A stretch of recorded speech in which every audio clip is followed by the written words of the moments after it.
अस्सलाम वालेकुम दोस्तों, क्या हाल है? ठीक ठाक। मैं मलिक अहमद अपनी थे और बता रस्ते दे बता बिना पिया दुकान ते और सब दिखे ना दुकान का माहौल और दुकान का क्या हिसाब किताब है।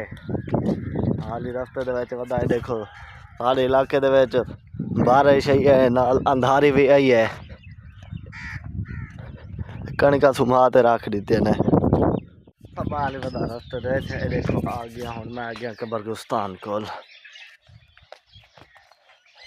ये वो जगह है जितना कहने हर कहीं आमने और ये जगह अल्लाह सही हर बंदे को नसीब करे, आमीन।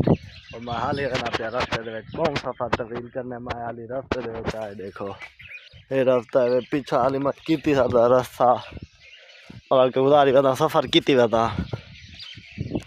हाली वे ना पिया पता नहीं चौकी देर लग सी मेरे को कितना टाइम लग गया सी वेने